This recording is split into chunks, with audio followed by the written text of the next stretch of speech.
Hi. Oh.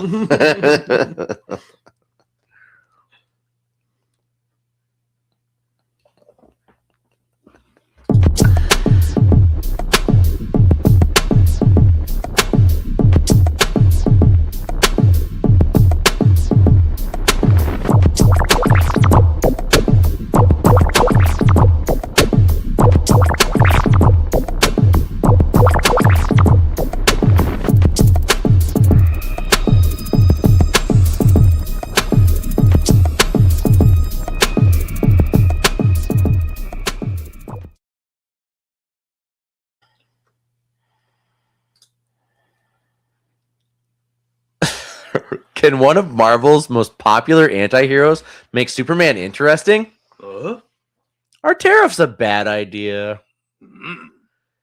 It's a show about a talking cat with frickin' lasers for eyes. Is that Jean Grey? All this and more on Cutting Edge Hero Live.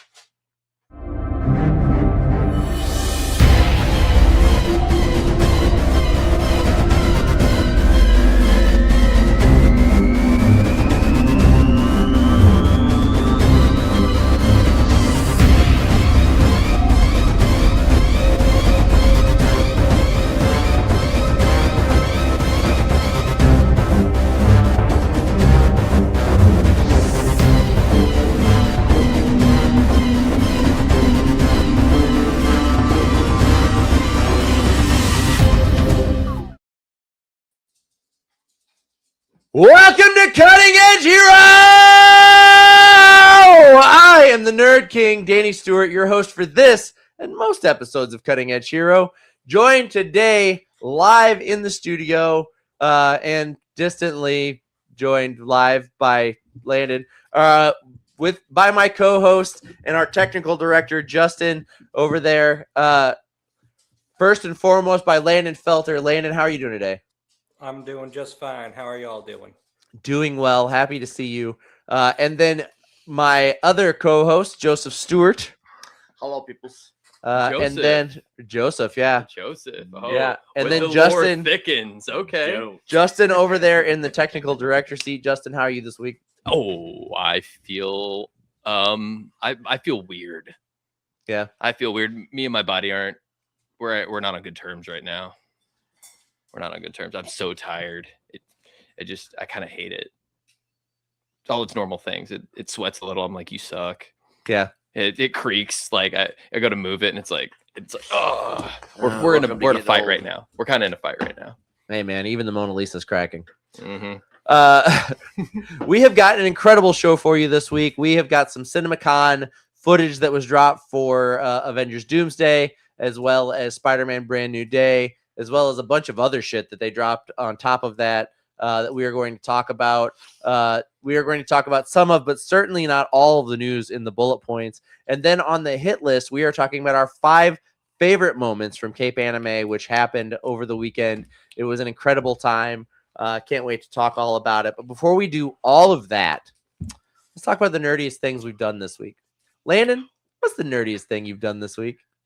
Well, I would have to say the nerdiest thing I've done this week is work CapeAnime this past weekend. Yeah. I think that kind of goes to the top of the list for all of us. But It's all in all. It's up there, yeah. It's up there for me, yeah, definitely. Yeah. Joey, what is the nerdiest thing you've done this week? Landon, am I cutting you off? I'm sorry. Kind of like Ditto. Landon, use your big boy voice. Can we? Is Landon coming in a little quiet? It's okay. Check his click people on the right there. The peoples. Mhm. Down. There it is. There it is. And then just adjust him. Oh, or click yeah. into auto now Landon- that his put him Landon, on go ahead. auto. Oh, put it on How am I auto. sounding now? Am I sounding good? You sound great. Oh, You're go good. ahead and give me a Sally sells seashells down by the seashore. Sally sells seashells by the seashore. Nice. I believe that's fixed. Do you remember the ones that we went over whenever we were doing the mics at Cape? Bad blood, good blood, good blood, bad blood. Bad blood, good blood, good blood, bad blood. We were having a lot of fun testing our audio. Too much fun. Well, you got to say something, right? anyway, It may as well be fun. Landon, did I cut you off there, or was there was okay? Nope, I had nothing more. Just Cape Anime. It was the Cape nerdiest Anime. thing I'd done by a country mile. So by meters. Joey, what was the meters. nerdiest thing you did this Cape week? Anime. Yeah, By meters. Cape Anime 2026. It was great. Yeah. Good times. Justin, what's the nerdiest thing you've done this week? Oh, 100% Cape Anime. Like just that was it, man. Nerdiest thing I did was trying to use all of the heroes stories that people love about anime to get them to kind of overcome their what comes included in the package of being a nerd, the overwhelming social anxiety, Yeah. so that they could enjoy themselves. So that was what I did, Excellent. Yeah. Who doesn't love trying to be fixed? Anyway, I can fix him though. I can do it. He's The dog. different, Danny. I know I can fix him. yeah, I'm gonna go with you guys. The nerdiest thing I did this week was also Cape Anime 2026. We had a great fucking time. CJ from Nightmares and Nerdscapes was there as well. He was a blast to hang out with. I feel terrible because he came all the way from Virginia, and I got to see him like 2 ships passing in the night. I'd give him a fist bump on my way past. Billy Rhodes in the I don't chat think I saw him at all. also was at Cape Anime 2026. Yes, he was. Those of us who had never FaceTimed with Billy ever got some time with Billy and CJ as well. CJ said, you know how to make me feel loved. Billy seemed like he was having a great time hanging out in the panel rooms with us. yeah, it's always great to see Billy in person. Mhm. But anyway, now that we have established the nerdiest things we've done all week, Justin, you want to talk about some news? Let's talk about some news. And Why then don't you fire those bullet points at me?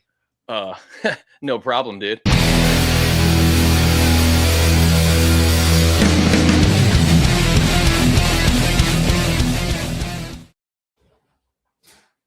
Good. You're lucky. Hey, you're lucky. I was using my left hand. Title of your sex tape. Yeah.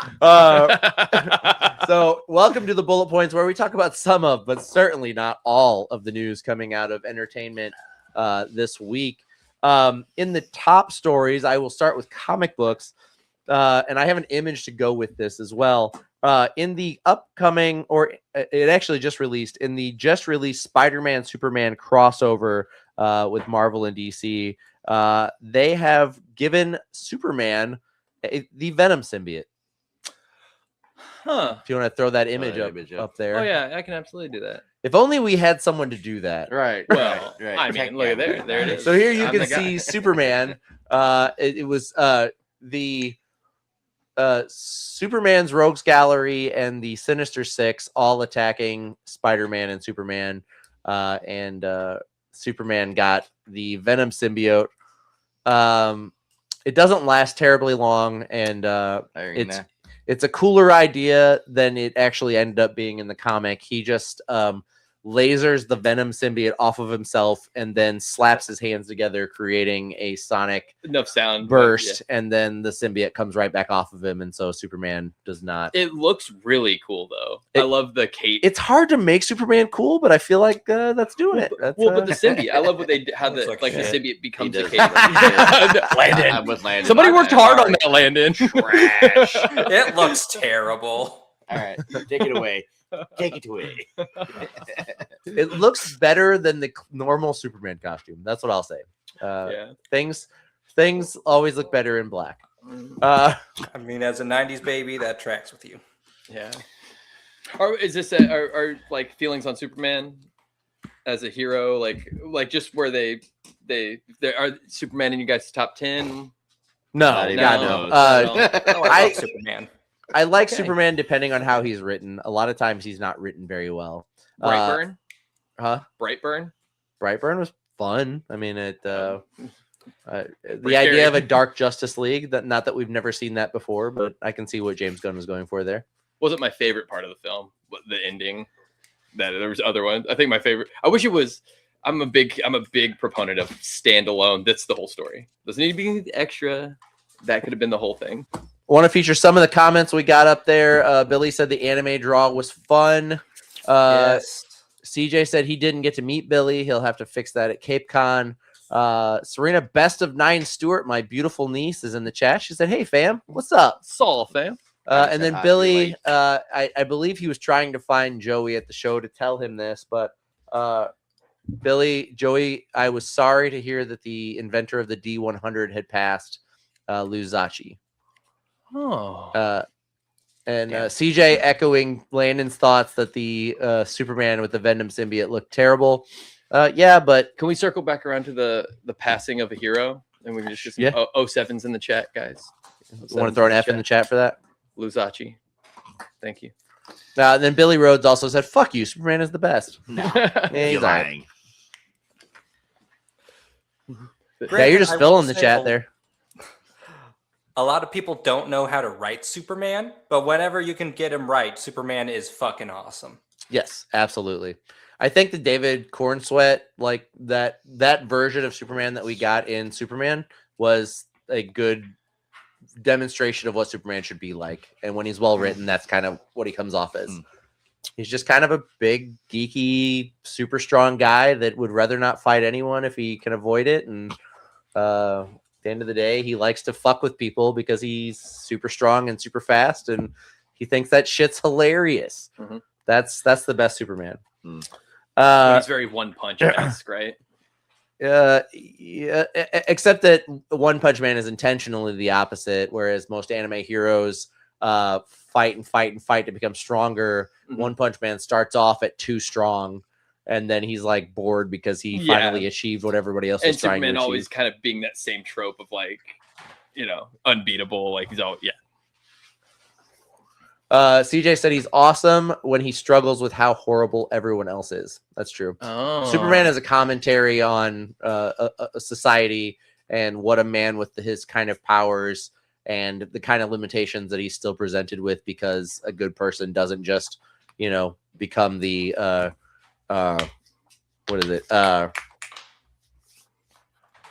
Injustice universe version of Superman, where he just thinks that all of his decisions are the right ones.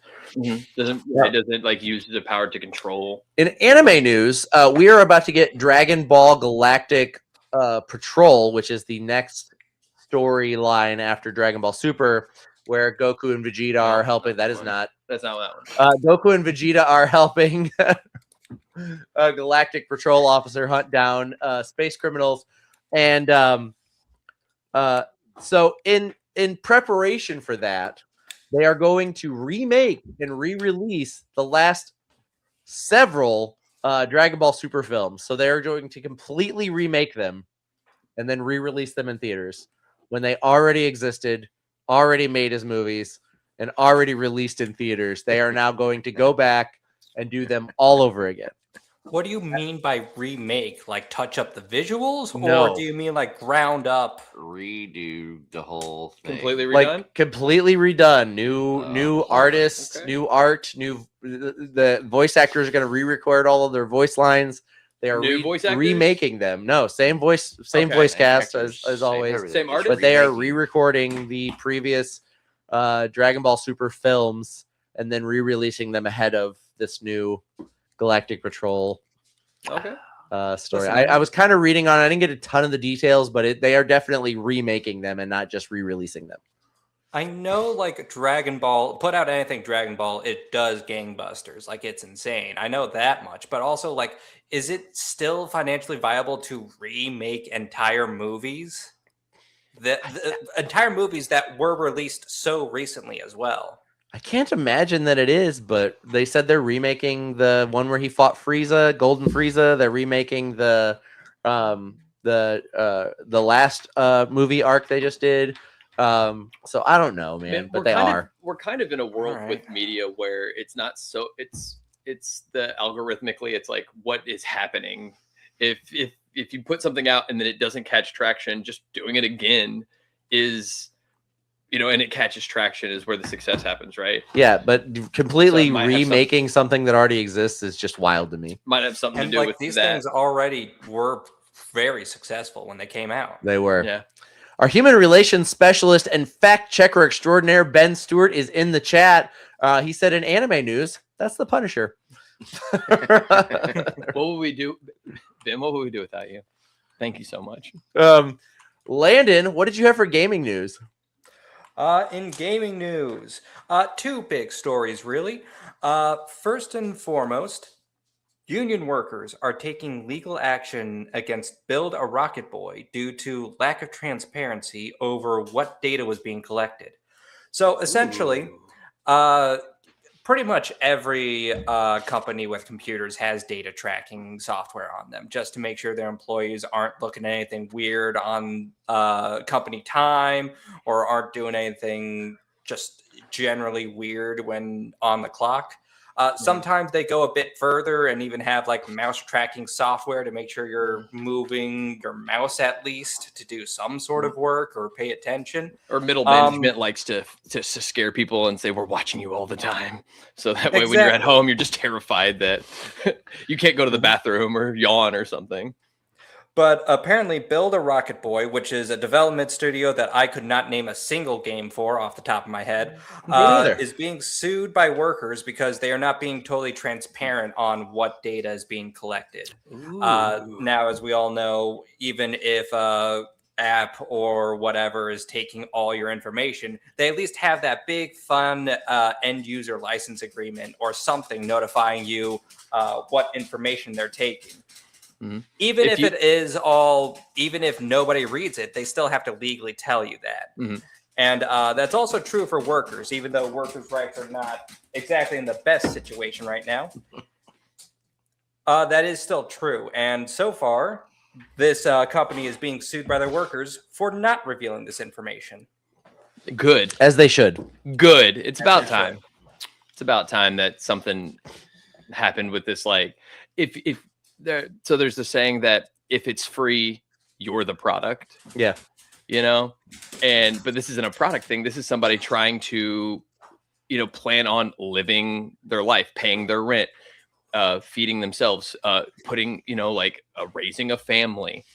Your job isn't just like, I make money, but it's the security that you have to not be anxious every day that, that you can actually plan on doing something. And so to be able to manipulate workers like that is wrong. Yeah. And to not tell them what exactly, like what they're agreeing to, whenever they're planning on, I'll agree to this and I can plan for what my life looks like for the next however long, that's wrong. You shouldn't be able to do that. That's how you.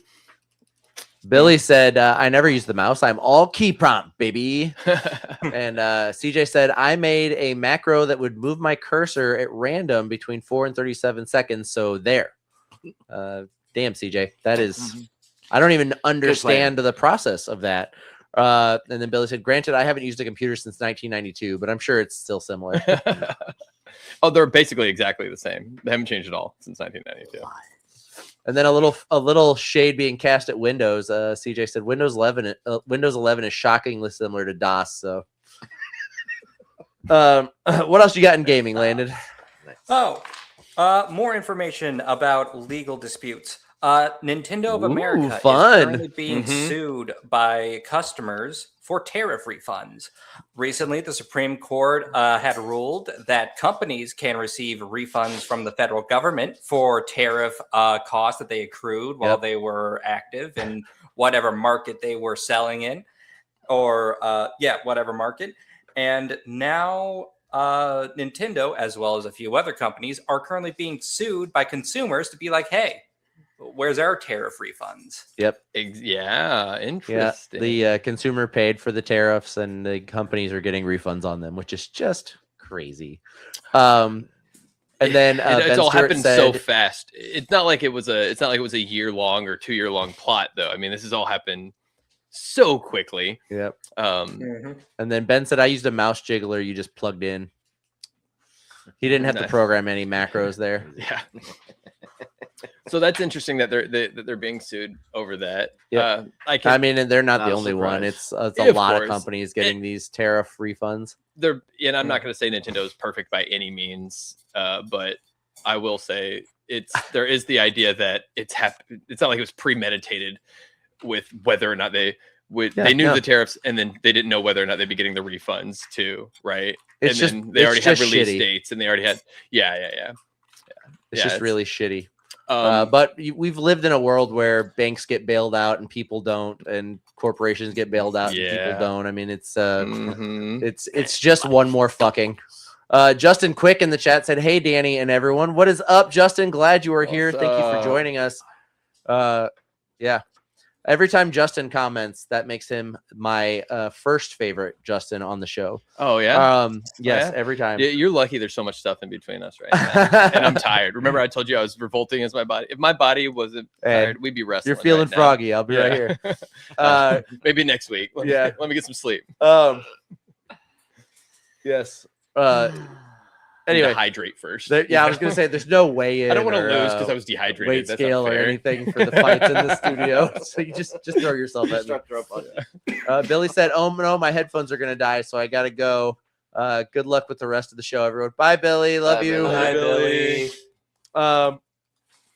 In television news, Dungeon Crawler Carl has just been approved for a live show or live action show that is going to be coming to Peacock. Matt Dinneman and Seth MacFarlane are producing the show. I can't wait. what I think is hilarious is that like all these companies vied in for the option on the Stormlight Archive with or all of Brandon Sanderson's Cosmere, and he ended up going with Apple TV because they were going to give him 100% control and let him make the show he wants to make, when they were just like, here's a pile of fucking money. Just do it. Make your show. And then Matt Dinneman was hunting, and then he ends up at Peacock with Seth MacFarlane producing. So, hopefully it's worth it. There's two kinds of people.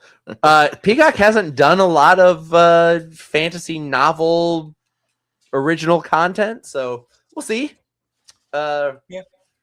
We'll see. I will hold out my judgment until it starts to happen. It could be great. CJ said that's potentially going to be brilliant, but could also suck. But I'm going to try to be hyped. Same, CJ. I'm going to try to stay hyped. It could be anywhere between amazing or absolutely terrible. I mean, yes.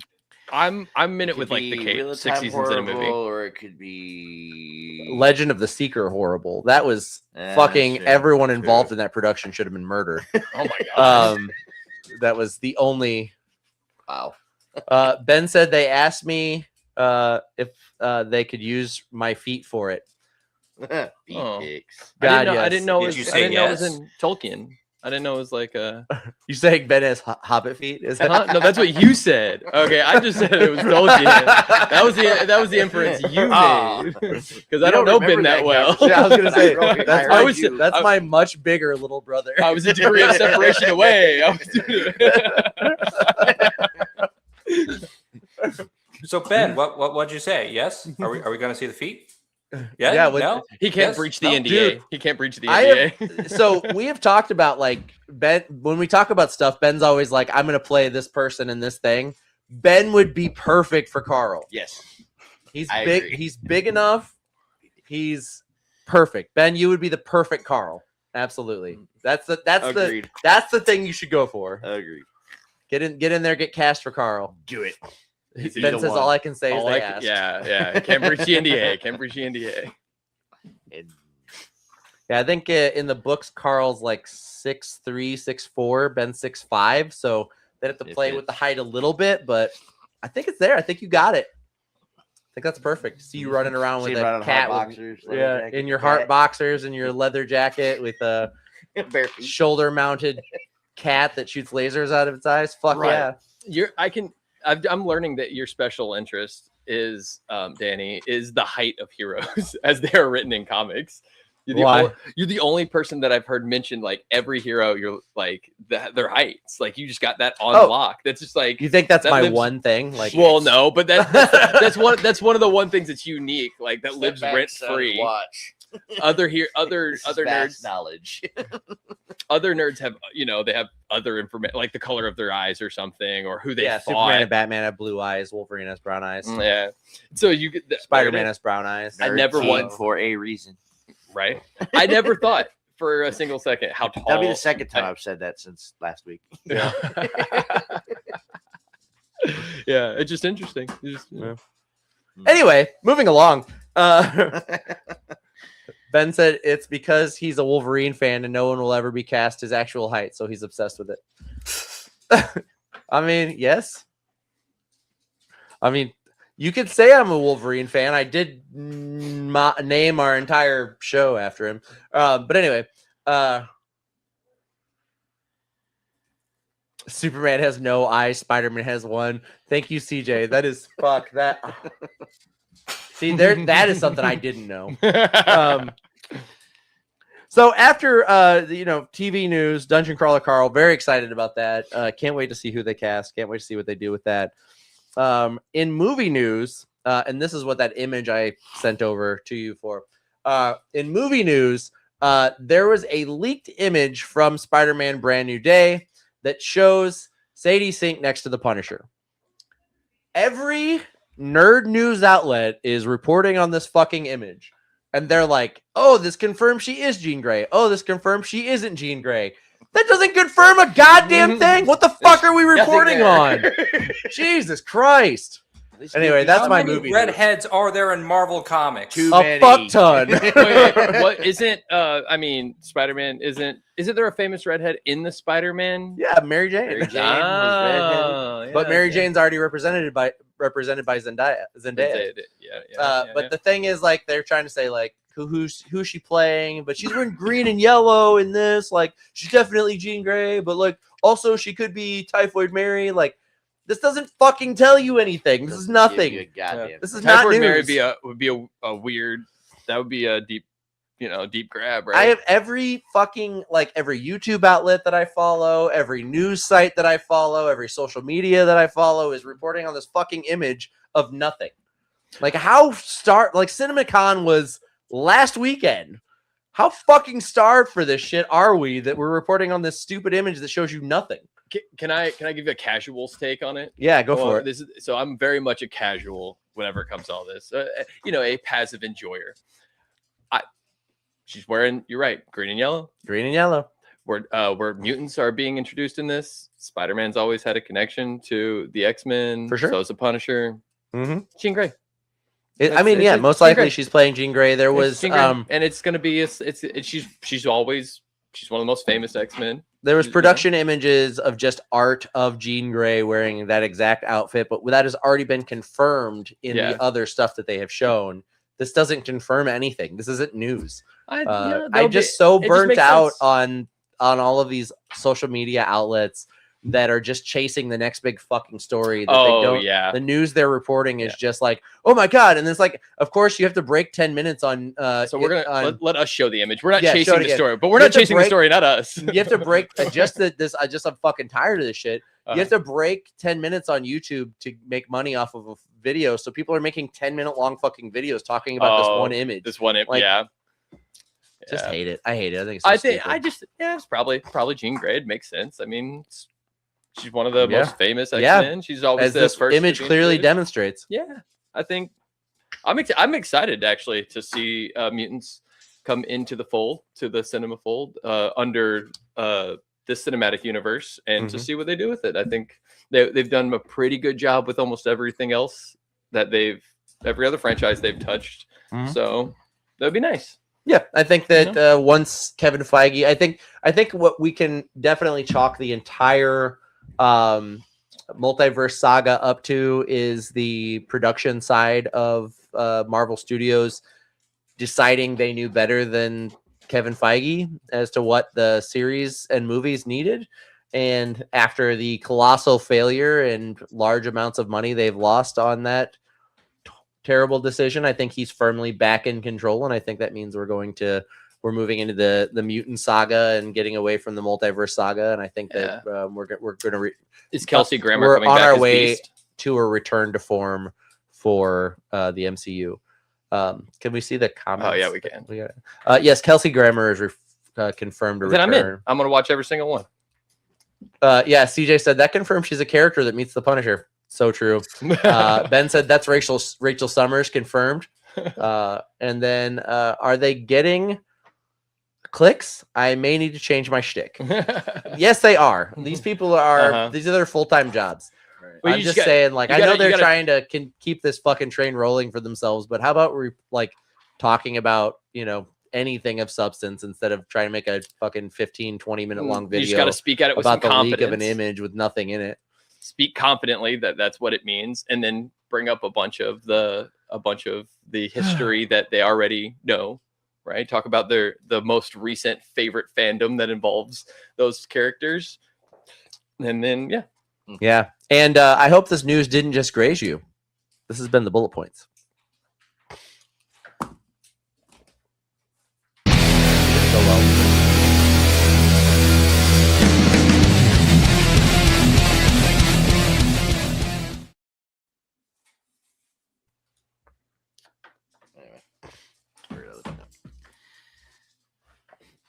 Well, hello there. hello. I see you. Oh, Hello. hello. Hello. Hello. Good Hello. blood. Good blood. Bad So blood. CinemaCon was this last week. Every major studio had a presentation there. We got not a lot of new stuff. We got a look at like Dune 3, which people are very excited about. The Avengers Doomsday trailer was shown there, and we've seen a lot of online descriptions for it. So it shows the X Mansion. It shows Gambit and who did it show? Gambit and Shang-Chi fighting. It shows Doom.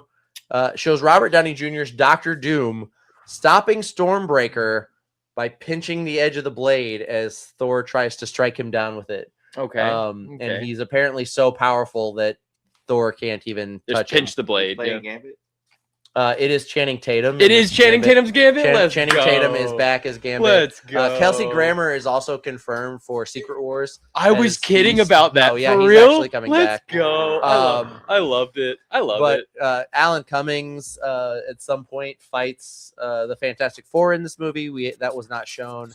CJ said the Clayface trailer, though, that has been dropped online now. You can watch the Clayface trailer, but yes, it was dropped at CinemaCon.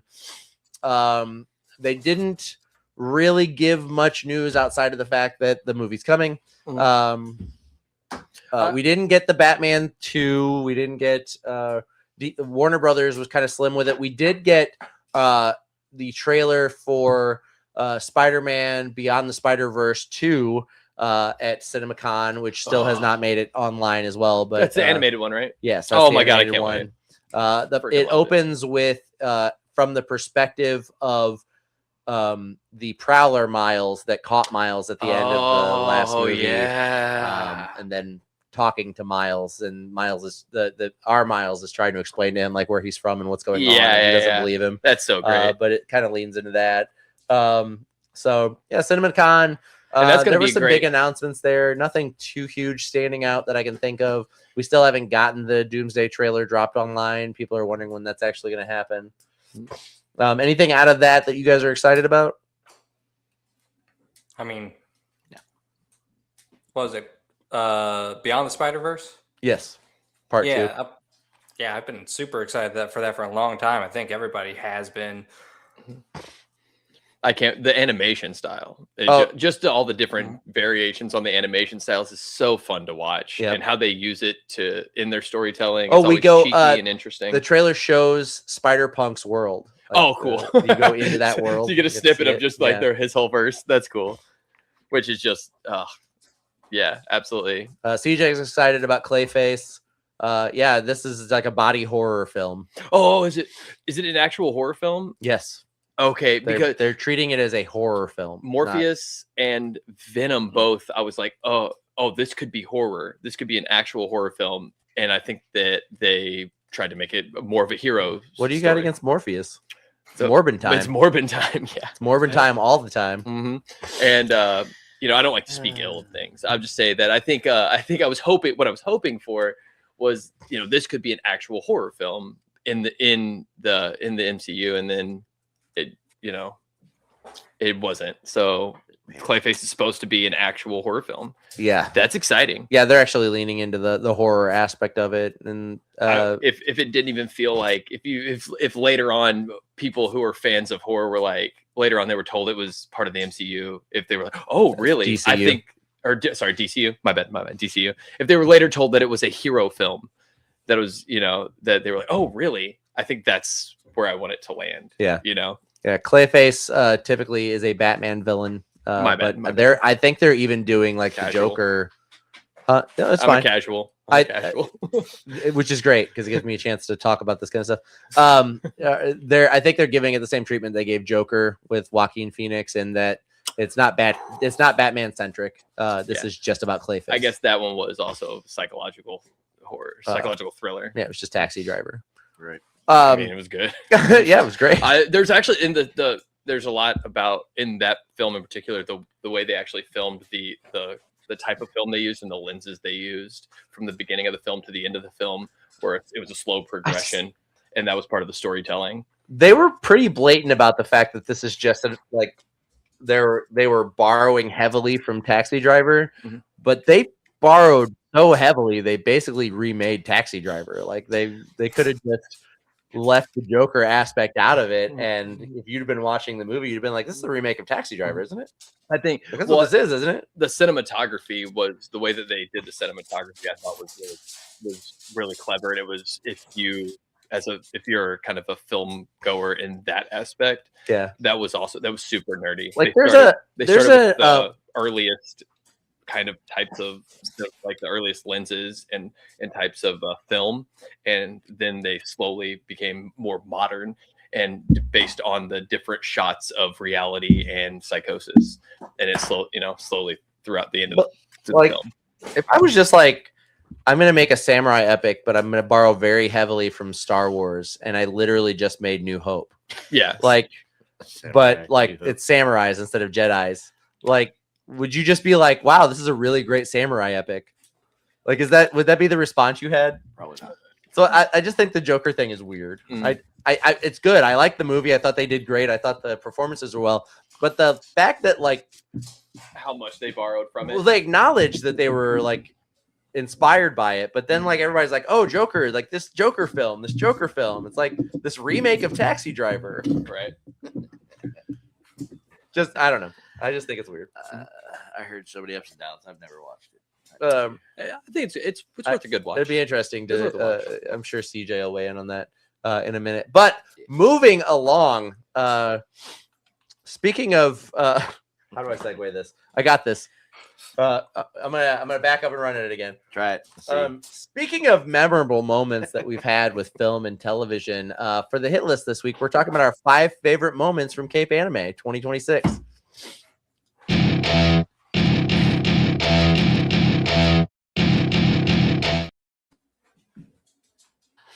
Welcome to the hit list. We are talking about our 5 favorite moments from CapeAnime 2026, which was last Saturday and Sunday. We were all in attendance. We all got a chance to meet the great celebrities that we had there. There was a ton of people there, and a fun time was had by all. Landon, would you like to kick us off with your number 5? All right. My number 5 is going to sound a little boring, but trust me, I love it. And it was actually orientation for the volunteers. That's not That's not it. Orientation? What did you send me for orientation? Oh, I see it right here. Okay. If only I got it. There it is. Name them by their order. Right. Hey, I put them in the order I got them. Okay. All right. So, I really liked this because it really felt like a sign of how far everything had really come, at least when it comes to organizing the volunteers and everything. Before, it would have been just like a bunch of friends of Danny's and Katrina's coming together, just like lend some help and everything and just help out where we could. But now they're like organized. We have like schedules. We have specific volunteer passes. We got shirts that say volunteer on them, and we have a whole orientation and like specific roles that's like, your job is this, your job is this is what you're going to be doing. And it's just really like, I don't know, it just feels very cool and official and like, wow, we've come a long way with this. As somebody it was my very first time volunteering, so this was the very first orientation, that the first time I had been briefed for the conventions. It really was. I mean, there was there was a lot of, it was very clear as to what it was expected of me. And it was also very clear as to what, where, like, it was very clear to me where things were very, you know, like hard lined, and also where there was room for me to do my own thing. Like I didn't just feel like I was like some employee coming in and being like, you do this and this or you're fired. But I felt like this is our goal that we're trying to accomplish, and this is the part that you play in accomplishing that goal. And we were also told about what everybody else was doing. So if you were able to see something that needed to get done, you understood what the goal was. So you didn't just have to wait for like, oh, well, that's not my job, but rather, I understand what we're trying to accomplish here. I can reach out. I can extend a little in that direction. Yeah. And so it made us a good team. I hope it was a good experience for you, because Landon has been with the show since we started helping with the show. Like he came on pretty early on with that, because it was Conference of the Unknown was your first one, and I think that was the show prior to us buying our part of the company. Oh yeah. Landon has been helping since then, and so in the very early days, it was like, here's your room, do your thing, and he would be stuck in there all day. Like he couldn't get up or go or do anything, and we have made such a huge change in that when we first started helping, every time we added a new volunteer, especially like the first time we brought in like a team of like 5 or 6 volunteers to the show, Ken was like, how many people are you letting in for free? My God. Like he was worried we were just going to let all of our friends in for free. Yeah. And we have gotten him so far past that he's like, I love all these volunteers. It's great. It makes everything go so smooth. It does.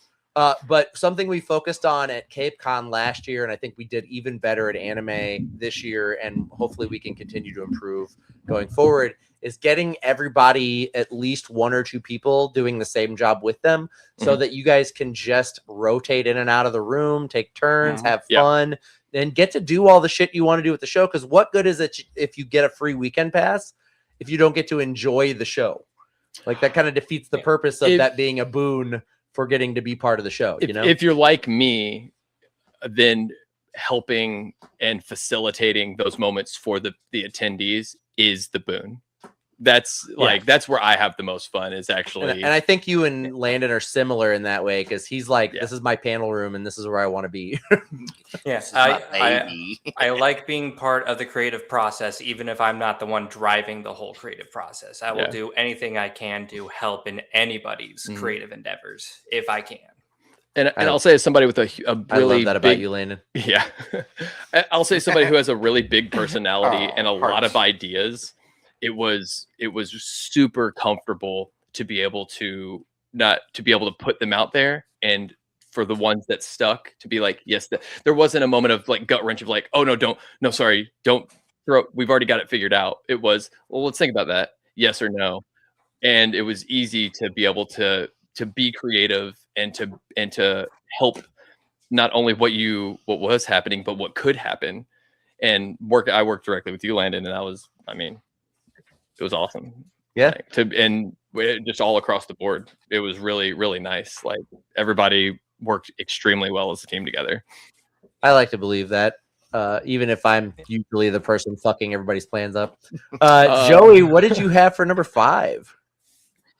Well, I figured a lot of us would have some of the same moments, so I went with a different list. I went with my favorite characters by the voice actors we had at CapeAnime. But I did have, my number 5 would have been vendor check-in. I enjoyed watching all the stuff come in the door and seeing everything pile in and picking on the vendors when they come in. Were you making a list of shit you wanted to buy later? Yeah, I was. Yeah. But so for Alejandro Giuliani, it would be L from Death Note. You know, the smartest guy in the room, quietest guy in the room, like sugar. Yeah, Elle's an incredible character. Katrina cosplays Elle. It's her favorite anime character of all time as well. And that's why Alessandro being there was such a big deal to her. The whole reason that I booked the Death Note cast for CapeAnime was because it's Katrina's favorite anime. And she has asked me the last 3 CapeAnimes to see if I could get them. And I finally was able to make it happen and pull the trigger on it for her. So, which no regrets here. They were fucking awesome. Oh, yeah. And he, Alejandro. Alessandro. There was another volunteer who's a dear friend of mine, and as we were doing the walkarounds, he was like, she swooned. Luckily I was beside her because she turned to like a 16-year-old girl all of a sudden. It was very funny.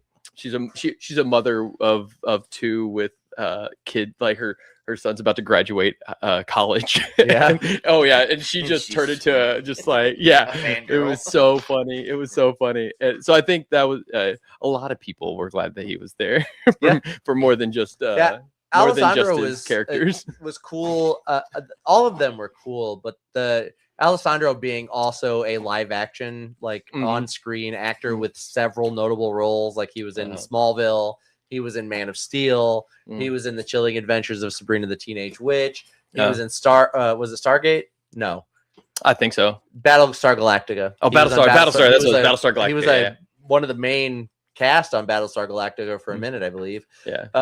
But it was a whole different experience for people because they were walking past somebody who's recently been on television, and they were like, "Oh shit!" just as handsome in real life as they are on screen. I will have to say.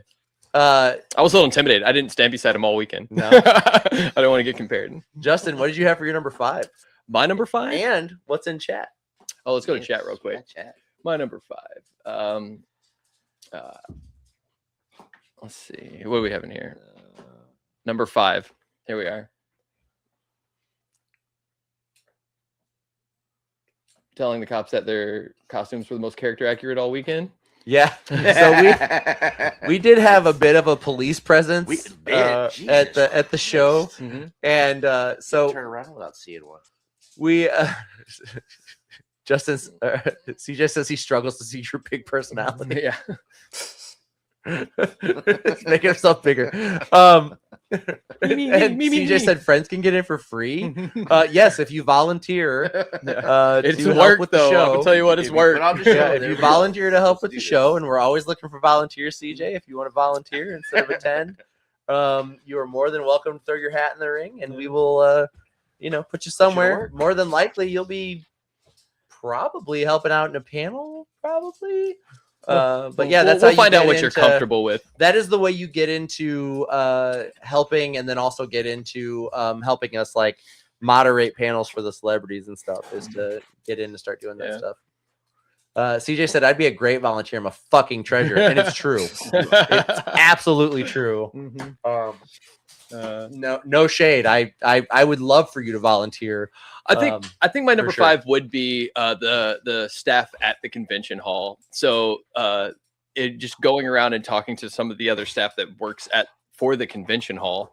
There was an officer who was walking around that had a dog, and at one moment I was starting to leave, and so were they. So I stayed back, just give them distance.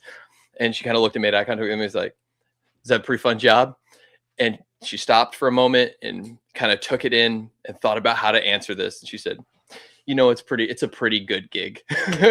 And cause she just works with Doggo, like how cool. Yeah. That was the security we hired for the show. For our, yeah. That was our on-hand security. The Show Me Center has security on hand, but those guys were just for the we had. But it was nice to talk to some of the other people who were working with us. And because of the energy that was at the show, that was very friendly, and there was a camaraderie rather than just, like you're a guard, so you have to have that like. So to go back to CJ's number 5, the police presence. So the Cape Girardeau Police Department is supposed to be available to help out at major events in town, but also like just in the area. And so Ken asked, "Hey, what's up? Like, what's with the?" You're good. So Ken asked, like, "Hey, what's up with the police presence?" And apparently, they didn't have to be there; they wanted to be there. So we had like 5 cops just there all day Saturday, and 3 all day Saturday and 2 all day Sunday. Who didn't have to be in the building, but they wanted to be in the building to check it out. So they were just there, people watching. Nice. which I thought was pretty cool. Just that they were nerding out. Landon, what did you have for your number 4? Oh, shoot. My number 4. It was the coloring activity. For those of you that don't know, we had a small little activity thing where we had coloring. Yes, and that was run by one of our long-time artists coming to the conventions, Nautical Fox Creations. Yes. She just printed out a bunch of black and white versions of some of her artworks after people had told her they would make good coloring sheets. And was just like, hey, let's all just get together and color some stuff. And if you like what you see, here's my business cards if you want some art. And she was surprised at how many people showed up for it, actually. Very pleasantly surprised. She was actually kind of excited. And I'm glad that she was able to just have that moment and able to draw a color with a bunch of people. So that's Amanda, and she is a longtime vendor with us. She's been at a lot of our shows, and one of the things that I love about her is I think she kind of expects people to be offended, but she is one of the most honest human beings I've ever met. And if she doesn't think something's running correctly at the show, or if she sees a problem with the show, she will tell me. Like if I go up and I'm like, "How's the weekend?" and she's like, "Well, it's good, other than this is bullshit," and I'll be like, "Oh, okay." Good to know. Thank you. And I think she, for a little while, thought that she was offending me by saying that. But I've taken to every show going up to her and being like, "Amanda, my most honest friend at the con. What do you see? What is the problem? Tell me what I should do different, please." What do I need to change? You need people like that. Yes, Dude. absolutely. And she's great about it. But yeah, the coloring thing went off really well, and I'm glad that she was able to make that happen because it was just cool. And having friends that make cool art and then getting to share it with other people is kind of one of the most fun parts of the show. Landon, did you tell our story about that? You're talking about how we tried to recreate her drawings on like the whiteboard. Yeah. To, like promote the coloring and how chill she was You about so it. well? yeah. So we had the whiteboards from a previous panel, and as I was sitting in the room, kind of in the quiet before things started up, I was like, well, what are some things that I could do to, what else could I do? I'd already organized all of the crayons. That was really, really nice. Thank you. I organized them by color and then also all facing the same direction, and My OCD is it was awesome. No, You organized that entire box of fucking crayons. Oh yeah, I did. Oh yeah. I put them in separate containers too, and then That was a massive fucking box of crayons. Oh, it was a good time. I tell you what, man. I was vibing. It felt great. I organized them all by color, and then it's like, oh, there are 2 different reds. I'll separate those, and then I won't put red and green together. Yeah, I won't put red and green together because some people are colorblind. So I'm like, I'm just having fun thinking about that stuff. And I was done. I was like, what else could we do? So on the whiteboard, I drew the design that she had already made. I just I freehanded her design or whatever. And then Landon came in and did his. And there was a third one. And I was like, oh, we'll wait for another volunteer. And she came in and she was the artist. I was like, hey, we did this. Do you mind putting the Bulbasaur up? And she was like, absolutely. And she did. And then she put it up, and she put it on display. And she didn't say why did you do shitty drawings of my art? No, not at all. Not at all. What I gathered was it was endearing, that it was kind of endearing and that she liked it. And she drew a Bulbasaur that was flying at you, trying to give you a hug. It was coming at you, trying to give you a hug. That's wild. Yeah, it was really, really cool. Joey, what was your number 4 favorite moment from the show? I was running the info booth and seeing all the costumes coming through the door and all the cosplays and talking to the people and how they built them was good. And for Ian James Corlett, I chose Goku. Son Goku. Wait, yeah. I'm doing both lists. Yeah, he's having it both ways. Nailing it. But yeah, the Saiyan, first one on Earth. Right? Yeah. Losing my mind. Yeah. Goku's the first Saiyan to come to Earth. And not so bright, but strong. He's a martial arts genius. Right. He struggles with everything else. Right. The ultimate himbo. You can. The ultimate himbo. Right. Gotta love him. Goku also also like Naruto from the eponymous Naruto, is a hillbilly. Mhm. Like that's the big thing with both of them My people. in those shows. They're both hillbillies. Like they're the Japanese equivalent of a fucking redneck. Gotta love and it. that's so they're Hey. like lack of intelligence and education is like a commentary on country folk. But hey, but they're still great for it. Come on now. Easy on my people. So yeah, embrace the stigma, I guess.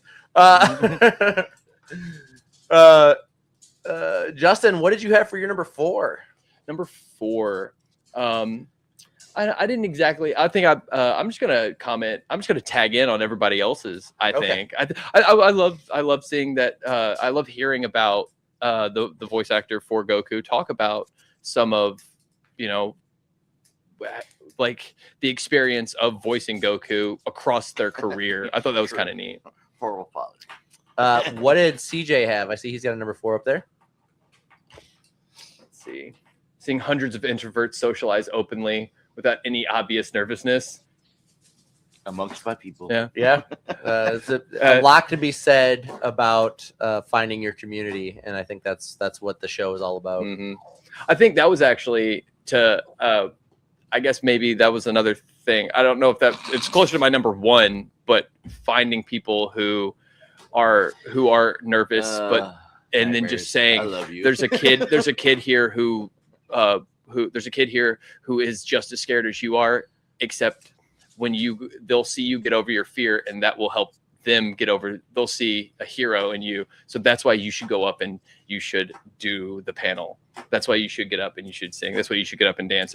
That's why and allowing themselves to get over their fear for the betterment of the people, the community around them. And I saw a lot of that, and that was really nice. Yeah. See, CJ said thinks he's helping the colorblind. Meanwhile, they're just going, "Who put all these grays in here? There's fucking grays in here." And then CJ said Joey did a great job at the info booth. By the way, I haven't washed my hands since. And then commented on Goku. He said martial arts genius, horrible father. Oh, where's my son at? He'll find his way home. Yeah. I did. He never had a dad. He didn't know. He had a grandpa He did. Yeah. raised by Grandpa Gohan. Yep. Landon, what was your number 3? My number 3. It was when a group of people in Hall B decided to play a big old game of Smash or Pass. Oh my God, this was great. So, for those of you that weren't there, one of our recurring panelists now, the OC Doctor, decided to host a game of Smash or Pass Great at guy, too. CapeAnime. And it was just a list of 300 characters. And he would take suggestions from the audience of numbers between 1 and 300. And the whole crowd had to play Smash or Pass. Mhm. And it was just very funny when he would try to encourage debate whenever it was fairly even on Smash and or Pass. Yeah. And some of the reasons were very reasonable in my mind. Other reasons were not very reasonable in my mind. But it was just very funny. And like, I felt like the crowd had really good energy. They were participating in everything. They were excited to give numbers and everything. But I went to him afterwards and he was like, normally they're a lot more excited for this. Normally a lot of people are like screaming for Smash or Pass. And like, while they were doing that here, it just wasn't as much as I'm used to. And I'm like, dang, all right. I thought that was so that's not my kind of panel, right? I would have never in a million years thought to make that a panel. I would never attend that kind of panel. It's just not my vibe, right? And I was talking with my wife, and she was telling me about a podcast that was Smash or Pass that somebody was giving about like the American presidents. But she didn't say Smash or Pass. She was like American presidents, and then she goes through their height and blah, swipe. It was a swipe left. I was like, oh, Smash or Pass. And I didn't realize how much people love this. And so I was outside in the entranceway of this panel, and as people are walking by, I would just say, I was like, hey guys, smash or pass. And entire groups of 5 and 6 people would go, oh, cool, and just walk in. I didn't have to sell it at all. I was like, oh my God, people love this. It filled like in 10 minutes of I just funneled probably 50 people in a row just by saying smash or pass. And that was it. That's all it took. Didn't we People do some love it. kind of smash or pass segment on the show one time? Yeah, that was back when Randy was on. Yeah, with Randy. Yeah. Yeah. Dude, it was I miss crazy. I Randy. never would have guessed in a million years. Like, this is why I love working with teams of people, you know, like, that's amazing. I didn't realize. And I was the only one who said yes to Buggy out of a group of entire people. To who? Buggy To from Buggy. One Piece. Yeah. Oh, okay. I remember seeing art from that one arc of One Piece where he was a twink. I remember seeing that. And it something awakened in you, and you're he like, would totally always. smash. All You're right. always. No, on that was board. already awake. Oh, I I'll never forget. Joey, what do you have for number 3? We have the tattoo booth. I do enjoy watching people get new ink and fresh ink and seeing their excitement of looking at their new tattoos. And for Stephanie Shea, I picked Hinata. Right here. Yes. You know, starts off really shy, scared to come out of her shell. By the end of it, she's just this badass who marries Naruto. Yeah, Hinata's freaking awesome, dude. She's one of the most badass characters in Naruto, which is interesting because she's also one of the shyest characters in Naruto. But she's just when push comes to shove, she just straight beats ass. Story of nerddom. I love that there was a tattoo booth there. That there's a tattoo booth that the conventions always. That was something that always stood out to me as extremely unique and also really freaking cool. It used to be unique. It used to be. Well, it started here. Every show around us has tattoo booths now. Yeah. Every single one. Yeah, it's because it pops, dude. Yeah. It's So I was talking to Cam, and he's like, "Yeah, there's this other con. They some of my people are at there doing tattoo booths." I was like, "Crazy how they have one now. That's wild." I mean, if we could only patent it. Where'd they get that idea from? Yeah. No, but you Which know I what? can't own it because like a lot of the bigger shows, Fan Expo, Wizard Con always did. Okay, so but it's Galaxy such a good con. They bring tattoo artists, so like it wasn't new for comic book conventions, but it was new for This local area. comic book conventions. and it also speaks to our local culture here in the area of like all of the groups of people and that are in this culture and in the scene always work together to make whatever event somebody's doing. Like we all always work together to keep that like breathing, living culture beyond the sterile, like, you know, just Walmart and whatever kind of, you know, the corporate kind of vibe of it all. It's you know, small individual or small creators, like I'm gonna let independent you creators. cook, but what do we got in chat? Okay, small independent creators. Like that's what I love about this area. That's what I love about our area so much. We got.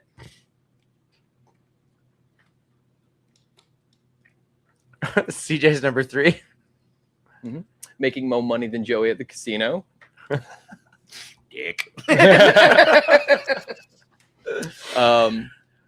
got. It's super cool to see someone super shy walking in, and when they see a cosplay character and one of their favorite characters, and being so excited to talk to them.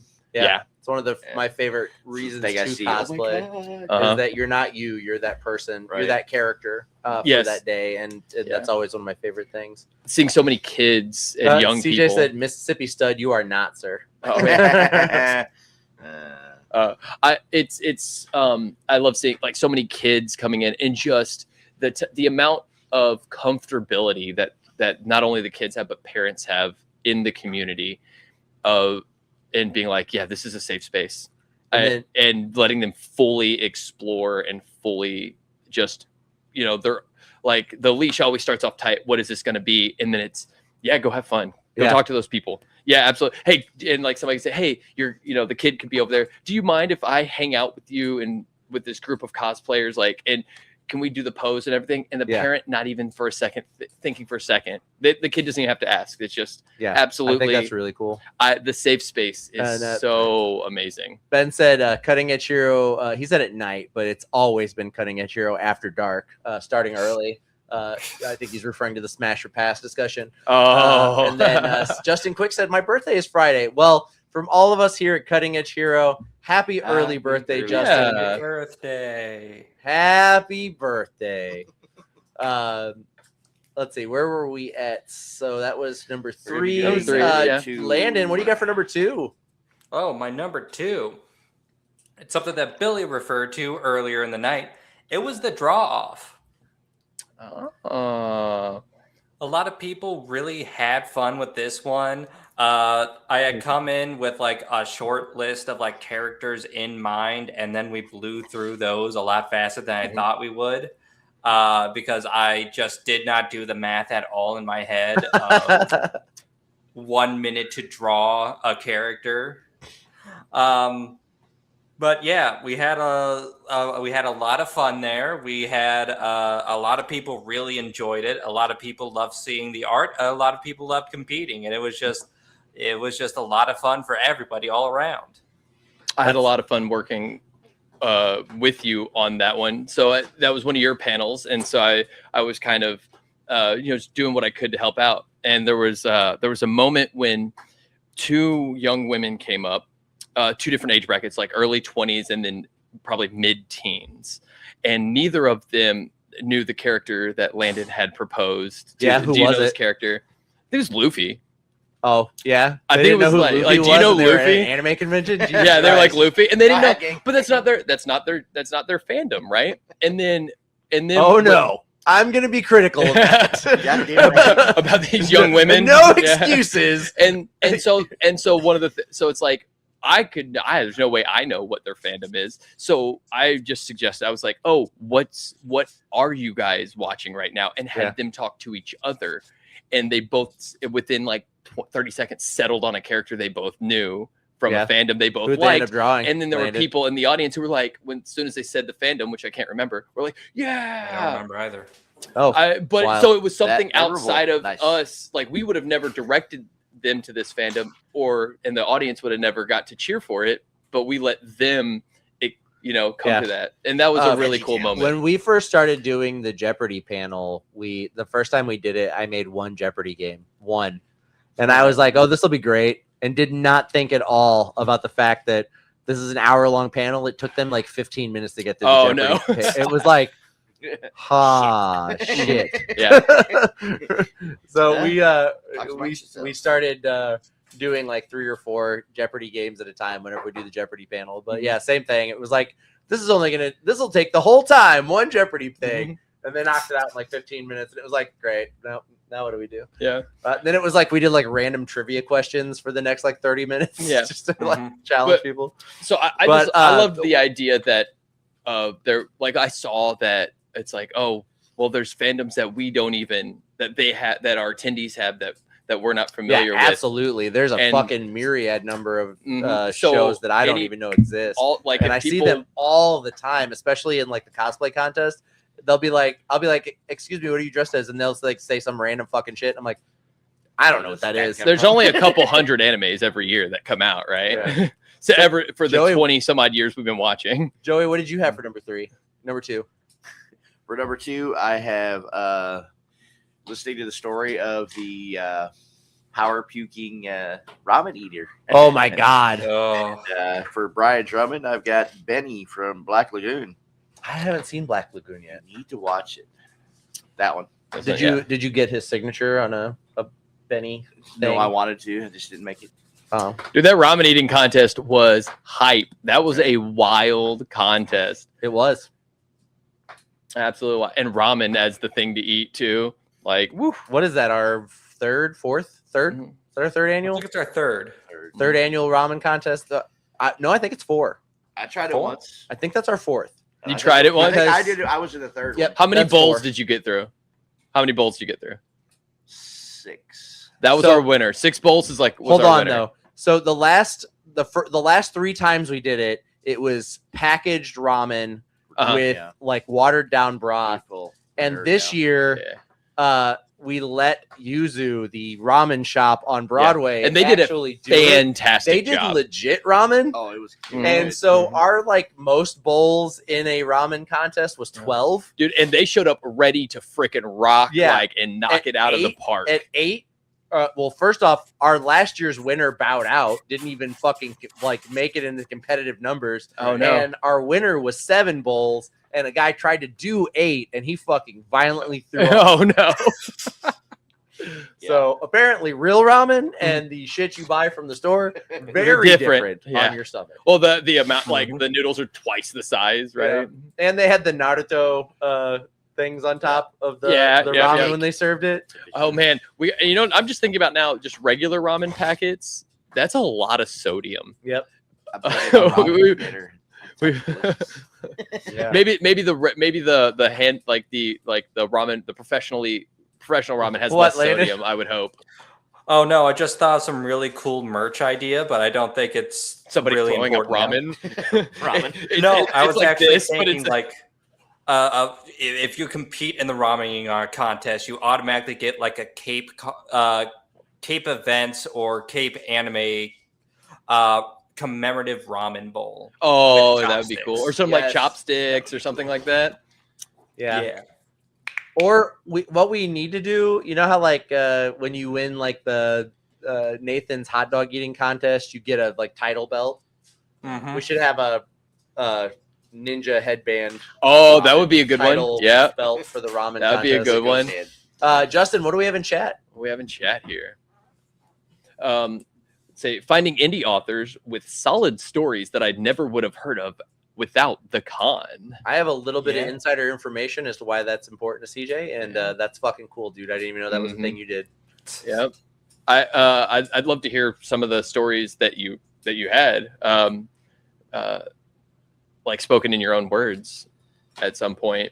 That's cool. I love to also finding indie creators at these cons. I think a couple years ago I met somebody who was doing D&D, like how to draw your own map, how to make your own wax stamps, seals and stuff, just making that crafting side of D&D really easy by selling them in bundles, and they were really affordable.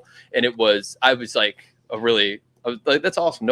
Most people are selling already made 3D printed stuff, but this is an experience on top of it, and I thought that was cool. So as I'm sitting here listening to Justin, I did not do my 4 or my 3.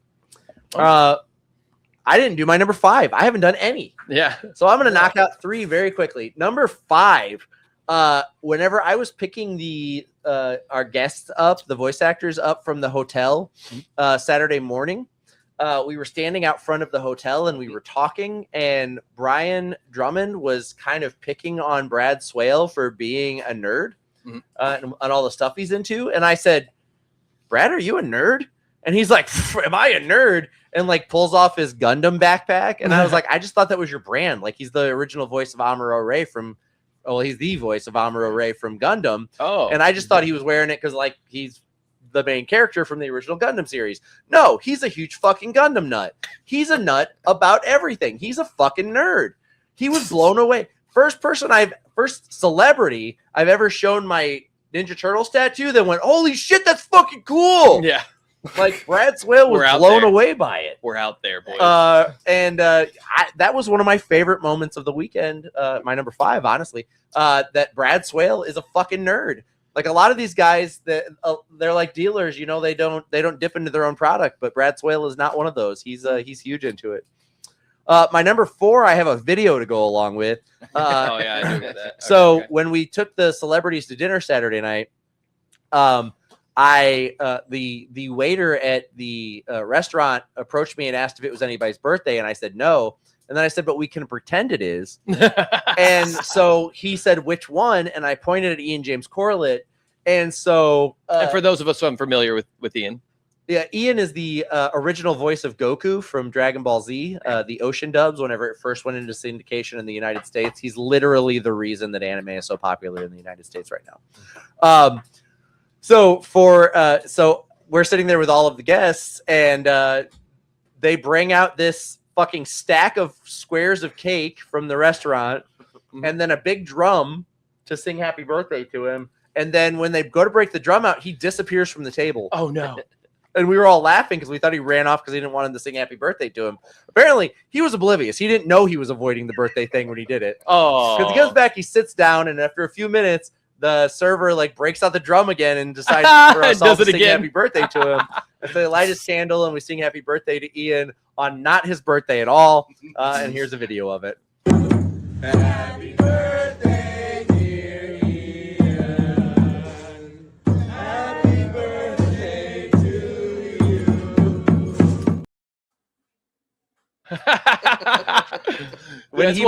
That's one of my favorite bits to do that to when somebody. they brought the cake out to him, he said, "Who's this for?" And I said, "Happy birthday, Ian." And he looked deadpan at me and he said, "Thanks. You really didn't have to." Oh, it's one of my favorite bits. One of my favorite bits. And then my number 3. So all of the Death Note voice actors are all from Canada. They're all Canadians.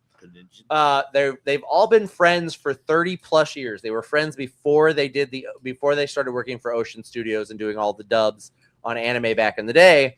And so they have known each other for a long time. They've also been touring, doing Death Note stuff together. But Brian Drummond and Alessandro Giuliani, 2 of the funniest fucking people on the planet, and sitting next to them while they talk as like 2 really good friends is the dumbest shit. Like they had the best time saying the dumbest shit to each other, and I had the and they are genuinely funny. Yes, they're genuinely funny. And so they both have really great delivery. And AJ Alessandro, he is the best. He has like the best deadpan delivery. Like his face doesn't change at all or anything, and he just drops killer lines and just waits. And it's so. And Brian's so used to it, he doesn't even react. But like you're listening to them. And it's like you're watching Laurel and Hardy. Like it was fucking hilarious. Yeah. They truly are like genuine. And it's not even for the other people there. It's just for themselves is the best part. It's like to entertain each other. And my number 2 is Colleen Wheeler. Just Colleen Wheeler. The voice of Rem from Death Note, as well as some other voice roles that, aren't super well known, but she's great. This was her first con ever. Oh. Did not know that when I booked her. Didn't know when she came. She told me on the way from the airport. This was her very first con she has ever done. She just decided to get on the con circuit. Were we able to do anything to like to really like maybe that's not the right word, so I won't use it. To like, were we able to do anything to make it special for her? Yeah. To like, she had an incredible con. I told her Saturday night into Sunday, as Katrina and I were laying down to go to bed, I was like just so worried about Colleen. I was like, what if we set the bar too high? What if she's miserable at every other con after this one? What if she hates it from here? What if it's too good? We're like what if we did too good? We're like setting her up. She's like, this is a great experience. I love this. I want to do cons forever. And then she goes to her very next con and she's like, what the fuck am I getting into? Like I was so worried for her. Sweetest human being on the planet. I made this con shirt. It is the Death Note cast playing 24 hours before the con, if I'm not mistaken. I finished it shortly, less than 24 hours before the con. Yep. But I gave her one of the only celebrities I've given one of our shirts to that was like, I'm gonna wear this. I'm so excited. Yeah. But obviously first con, so she's not as burnt out on it as the rest of them are. But genuinely one of the kindest human beings I've ever met, and like she was like, I don't know. She like hugged me every time she saw me. Like there was she hasn't learned to put a divider between her and fans yet. So just sweet as can be. And I'm so happy to have been her first con. That speaks to that just genuine safe space and vibe that comes with. She was a joy cons. All weekend. That just comes all with weekend. Your long. cons, like it's really enjoyed her. There's a very genuine kind of vibe to it. Landon, are you ready to give me your number 1?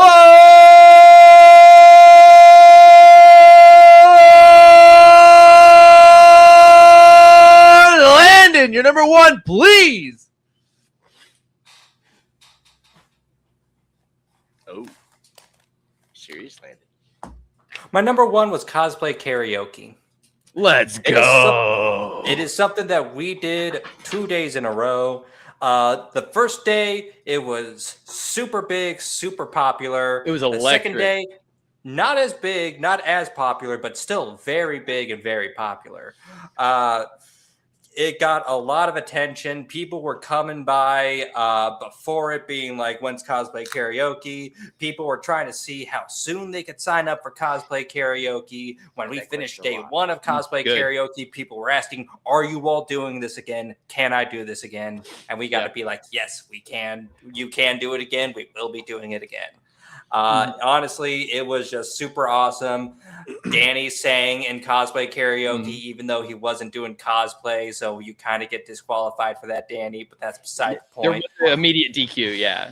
I don't know how many people come up to the info booth going, "Oh my god, when is karaoke kickoff? Oh my, when can I start signing up for karaoke? Where do I sign up for karaoke?" That's awesome. And so it was a big hit. It was. That makes me feel Cosplaying as a guy who knew what the fuck he was doing. good.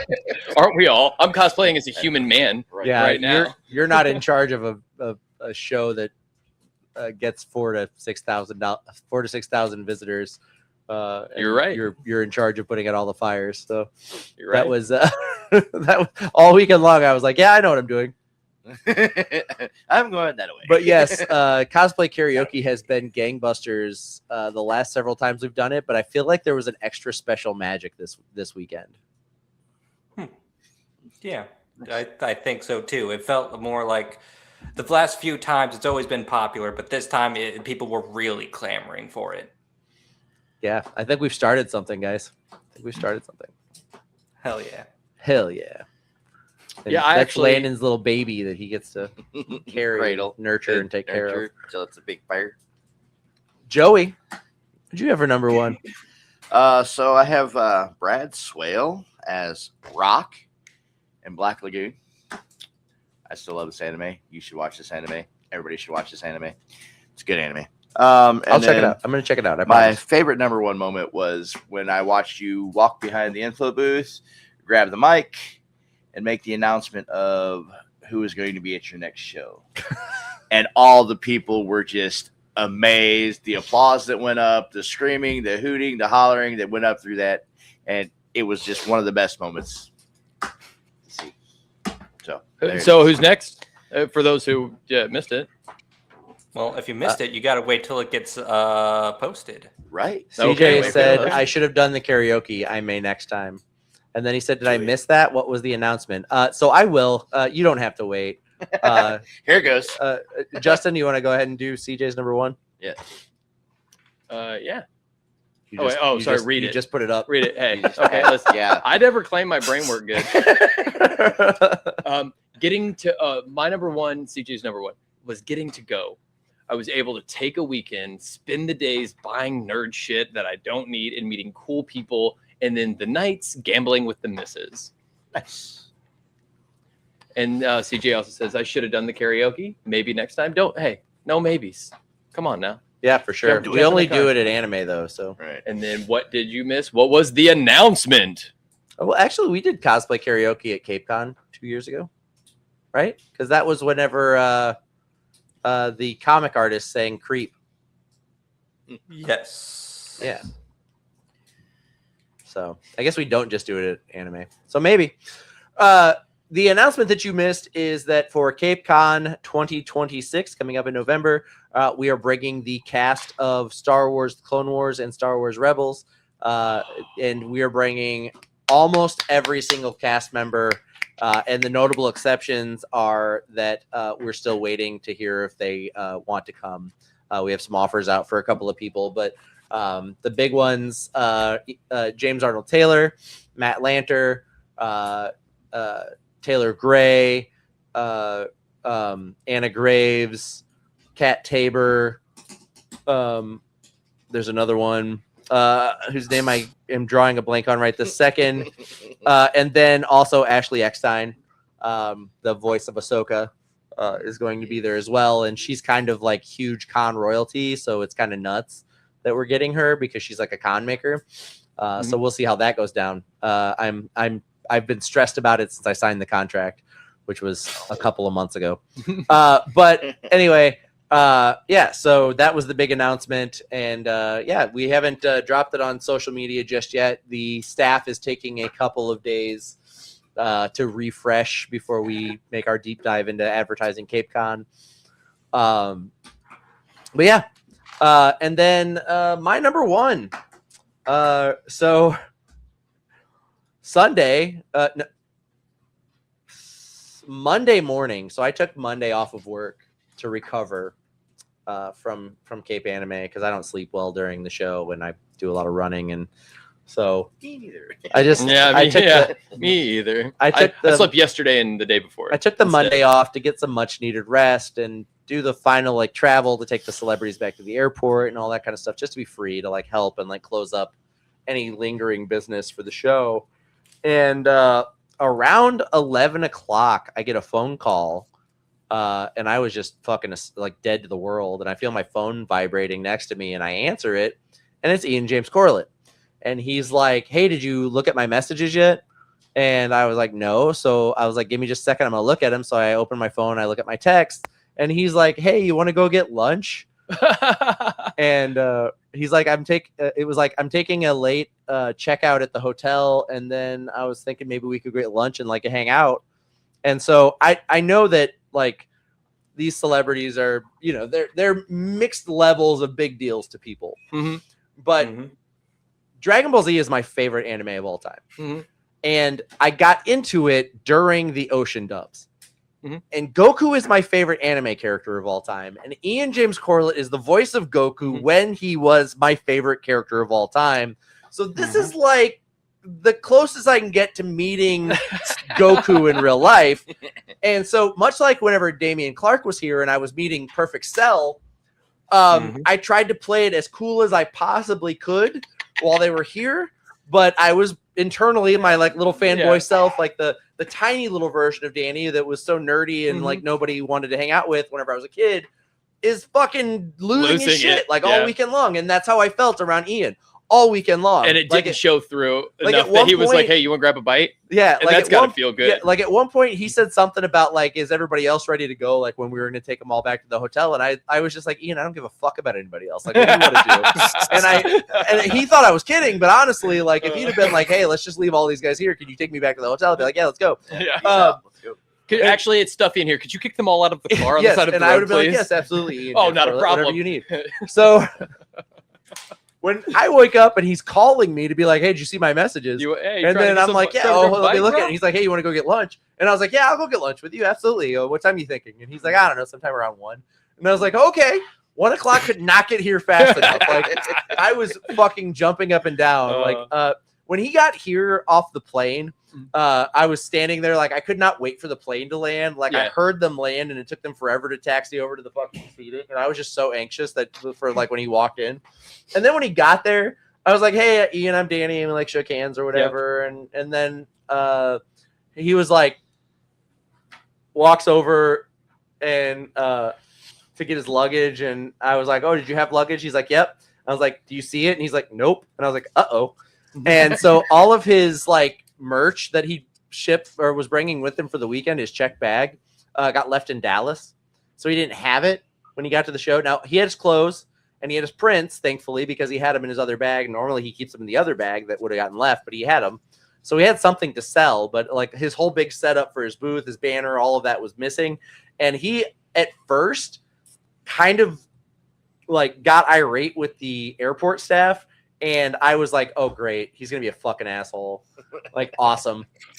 Like, this is going to suck. Like, that's not what I've been looking forward to meeting him, and this is going to be a bad experience. Yeah. Like, he's fucking needy. But he was a chill dude, even on the panel.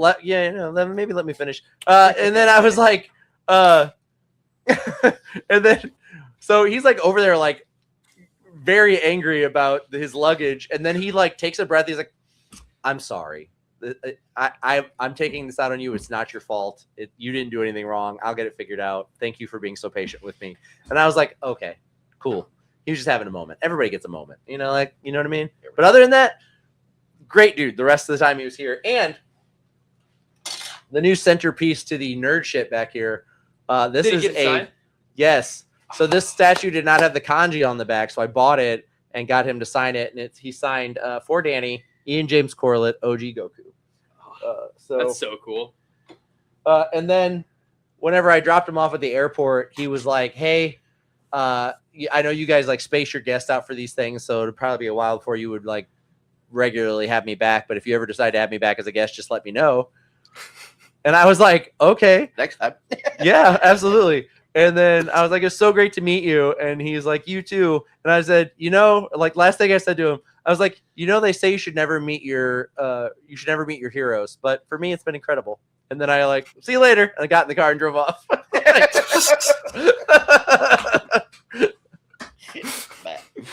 So that was my number one favorite thing of the weekend. Yes. God, whenever he said, yeah, if you ever want me back, I just imagine internally you were just like Every show. screaming. Yeah. You want to be my guest at every show, right? Yeah. Honorable mention, Brian Drummond stopped me and when I was walking past and he was like, aren't you that guy from that cameo in Trigger Warning? No. Anyway. I do have I think you should open up to them whenever you bring when all of your guests in, right?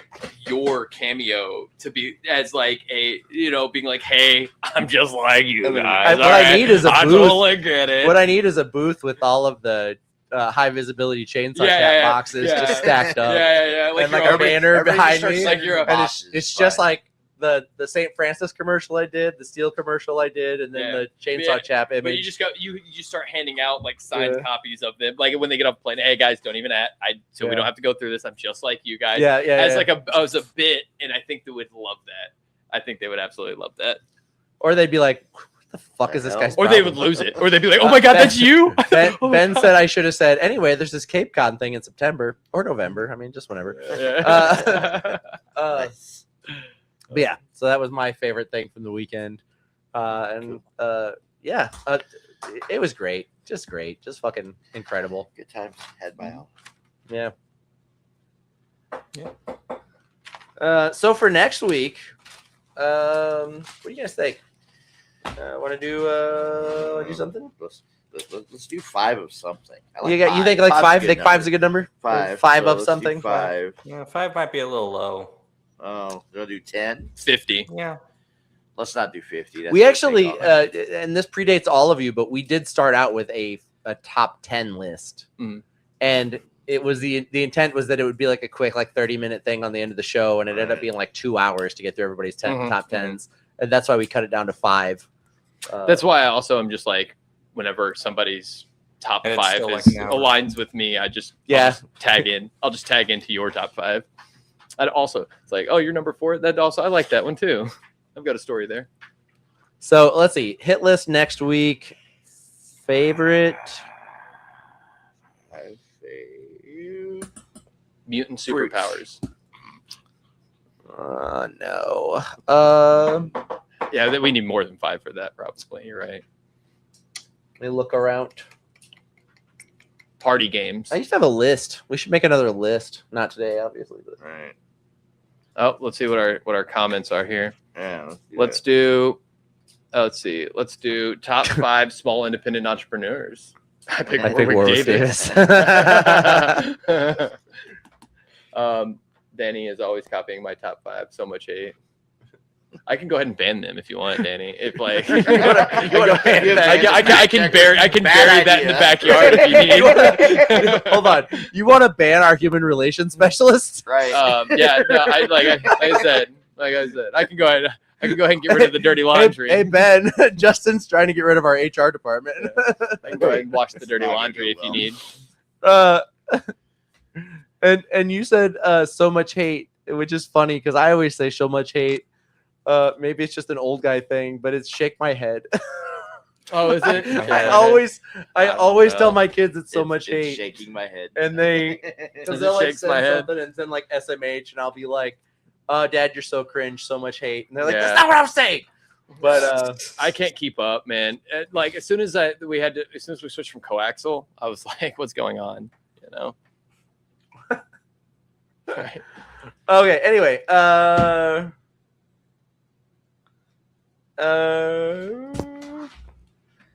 Joey suggested, because he doesn't know how to speak out loud, 5 favorite comics to movies. Oh, Which is that might be relevant since that's okay-ish what's coming idea. up. 5 favorite conspiracy theories So about 5 upcoming films. 5 favorite movie adaptations. 5 favorite cryptids. We've done We already did 5 cryptids. favorite cryptids. Yeah. Not with Justin. We haven't, but we have done it. I do have. We haven't really Justin, done a list with Justin. Just have take a we? step into my office. Just take a seat Even his own list here we real haven't quick. done. That's true. Ooh, yeah, we're gonna have to schedule it though. Justin likes to do the spirit of the list and not the list itself. Well, I mean, So for next week, we are doing our 5 favorite movie adaptations. For this week, this has been the hit list. this has been the hit list.